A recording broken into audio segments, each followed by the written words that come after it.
কিন্তু সভ্য মানুহে সীমা ঠেলে নেকি? মোৰ গোত্ৰৰ মানুহ ৰাজপথত পৰি আছে, কোনো মানুহেই ক'ব নোৱাৰে আমি সভ্য মানুহ।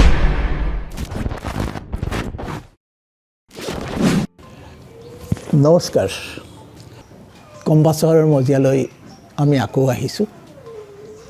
আপোনালোককো লগত লৈ কথা অলপ পাতিব খুজিছোঁ আকৌ এবাৰ।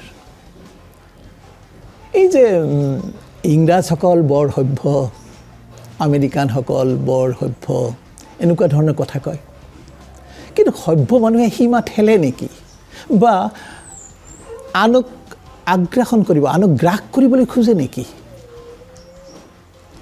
ইউৰোপ বা আমেৰিকা সমস্ত পৃথিৱীখন গ্ৰাস কৰিব খুজিছে। কিয় খোজে গ্ৰাস কৰিবলৈ? আৰু তাৰপিছতো আমি তেওঁলোকক সভ্য বুলি কওঁ।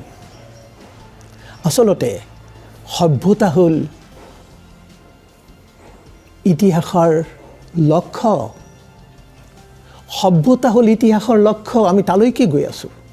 আৰু এই সভ্যতাৰ নাম মানৱ সভ্যতা। ইয়াক আমেৰিকানসকল সভ্য বা ইউৰোপ বা ইংৰাজসকল সভ্য হৈ থকা নাই, হ'ব পৰা নাই। সভ্য হ'বৰ বাবে যিটো ক্ৰমশ আমি গৈ আছোঁ, ভঙা গঢ়াৰ মাজেদি যে গৈ আছোঁ মানৱ সভ্যতা ৰচনা কৰিবৰ বাবে, সেইটোহে মূল লক্ষ্য, সভ্যতা লক্ষ্য। এতিয়া আমি ইংৰাজক সভ্য বুলি নকওঁ, আমেৰিকানক সভ্য বুলি নকওঁ, আৰু মানৱ জাতীয় সভ্যতাৰ এটা স্তৰলৈ আহিছে মাত্ৰ। এতিয়া বিকাশ হৈছে বিজ্ঞানৰ অভূতপূৰ্ব বিকাশ। মানুহৰ বিকাশ ক'ত? মানুহেতো পেটৰ তাৰণাত এতিয়াও ৰাজপথত আছে, ভিক্ষা কৰি ফুৰিছে।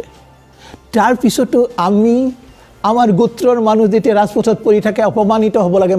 মানুহ নিজে অপমানিত বোধ কৰিব লাগে যে মোৰ গোত্ৰৰ মানুহ ৰাজপথত পৰি আছে, আৰু তাৰপিছত আমাৰ সভ্যতাৰ গান গাই আছোঁ।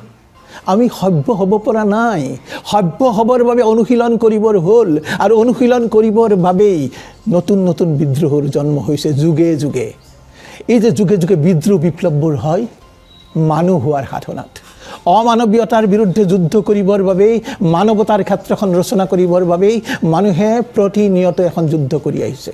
সাহিত্যিকে, শিল্পীয়ে, গীতিকাৰ, গায়কে, বিভিন্ন ক্ষেত্ৰত বিজ্ঞানীয়ে, কৃষকে, সকলোৱে লগ লাগি এটা নতুন বাট ৰচনা কৰিব খুজিছে, আৰু সেই বাটটোৰ নাম সভ্যতাৰ বাট, আৰু সেই সভ্যতাৰ নাম মানৱ সভ্যতা। আৰু এতিয়াও কোনো জাতি মই সভ্য হৈছোঁ বুলি ক'ব নোৱাৰে, কোনো মানুহেই ক'ব নোৱাৰে আমি সভ্য মানুহ, কাৰণ সীমা ঠেলাৰ প্ৰৱণতা আমাৰ সকলোৰে মনে মনে বিৰাজমান এতিয়াও। থাওক আজিলৈ, নমস্কাৰ।